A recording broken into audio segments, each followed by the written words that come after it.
Hello दोस्तों, नमस्कार। कैसे हैं आप सभी। एक बार फिर से स्वागत आपका हमारे यूट्यूब चैनल पे। तो यहाँ पे हम बात करने वाले हैं उत्तराखंड स्वास्थ्य विभाग भर्ती से जुड़ी लेटेस्ट अपडेट के बारे में।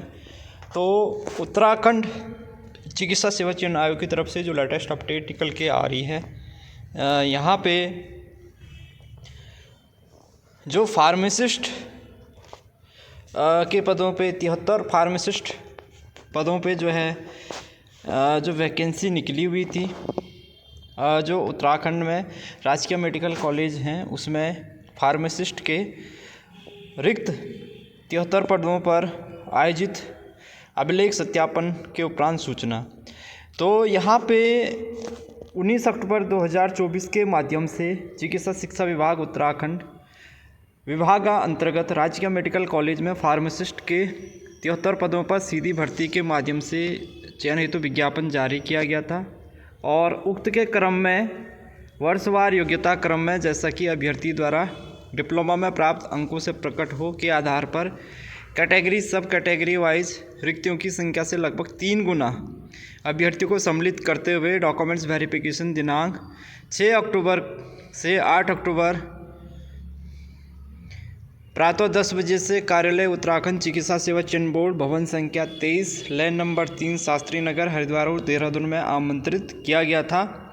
डॉक्यूमेंट्स वेरिफिकेशन में उपस्थित अभ्यर्थियों के अभिलेखों के सत्यापन के समय जिन अभ्यर्थियों द्वारा विज्ञापन में उल्लिखित मापदंडों को पूर्ण नहीं किया गया है या अर्हता धारित नहीं करते हैं या वांछित अभिलेख मूल रूप से उपलब्ध नहीं कराए हैं या दावित श्रेणी उपश्रेणी का वैध प्रमाण पत्र या प्रमाण पत्र प्रस्तुत नहीं करने वाले अभ्यर्थियों या अन्य अभ्युक्ति वाले अभ्यर्थियों की सूची इस पत्र के साथ संलग्न कर प्रसारित की जा रही है।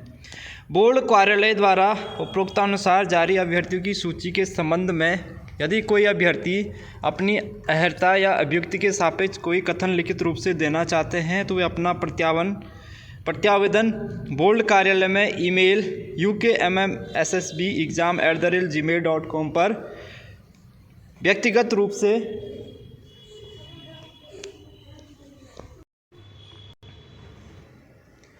अथवा किसी माध्यम से निर्धारित प्रारूप के साथ स्वप्रमाणित साक्ष्य संलग्न कर दिनांक 23 दिसंबर से 27 दिसंबर सायं 5 बजे तक प्रस्तुत कर सकते हैं।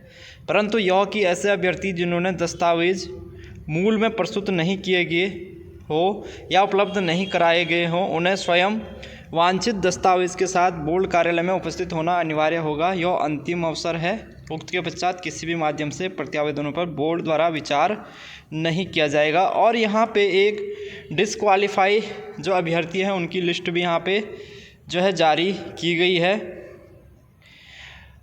यहाँ पे 6 अक्टूबर को यहाँ पे डॉक्यूमेंट्स वेरिफिकेशन हुआ है। रोल नंबर दे रखा है। रिमार्क में क्या लिखा है, अभ्यर्थी द्वारा दिव्यांगता उपश्रेणी का दावा किया गया है। प्रश्नगत पद हेतु जारी विज्ञापन में OL अथवा DW दिव्यांगता श्रेणी के अभ्यर्थियों को ही दिव्यांगता उपश्रेणी का लाभ अनुमन्य किया गया है। अभ्यर्थी उक्त दिव्यांगता श्रेणी से संबंधित नहीं है। अभ्यर्थी की आयु 1 जुलाई 2024 तक 47 वर्ष 1 माह 15 दिन आगणित हो रही है एवं अभ्यर्थी द्वारा आवेदन पत्र में दिव्यांगता श्रेणी का लाभ प्राप्त करते हुए आवेदन किया गया है। चूँकि अभ्यर्थी OBC कैटेगरी हेतु निर्धारित अधिकतम आयु सीमा में 5 वर्ष की छूट के उपरांत भी निर्धारित आयु सीमा धारित नहीं करते हैं अथवा अभ्यर्थी को अंतिम रूप से डिस्क्वालीफाई घोषित किया जाता है। दूसरा जो अभ्यर्थी है, इस अभ्यर्थी द्वारा 2 नवंबर 2025 को जो नोटराइज शपथ पत्र के माध्यम से अपना चयन का दावा निरस्त किए जाने हेतु शपथ पत्र यहाँ पर प्रस्तुत किया गया है अथवा अभ्यर्थी के अनुरोध पर अभ्यर्थी का चयन का दावा निरस्त किया जाता है। तीसरा जो अभ्यर्थी है, इस अभ्यर्थी द्वारा प्रश्न यहाँ पे दिव्यांगता श्रेणी वाला ही यहाँ पे आया हुआ है। चौथा जो अभ्यर्थी है, ये अभ्यर्थी द्वारा ऑनलाइन आवेदन में उत्तराखंड राज्य आंदोलनकारी या उनके आश्रित अंकित किया गया है। डॉक्यूमेंट्स वेरिफिकेशन के संज्ञान में आया है कि राज्य आंदोलनकारी सम्मान परिचय पत्र संख्या ये किया गया है, तो ये भी इनका भी डिस्क्वालीफाई किया गया है। अगला जो अभ्यर्थी है अभ्यर्थी राज्य सरकार के अंतर्गत राजकीय सेवा में कार्यरत है अथवा अभ्यर्थी द्वारा यहाँ पे एनओसी नहीं प्रस्तुत किया गया, इसलिए इस अभ्यर्थी को भी डिस्क्वालीफाई किया गया है। अगला जो अभ्यर्थी है, अभ्यर्थी उत्तर प्रदेश फार्मेसी काउंसलिंग में पंजीकृत है और यहाँ पे उत्तराखंड फार्मेसी काउंसलिंग में रजिस्ट्रेशन होना अनिवार्य है, इसलिए इस अभ्यर्थी का भी डिस्क्वालीफाई किया गया है।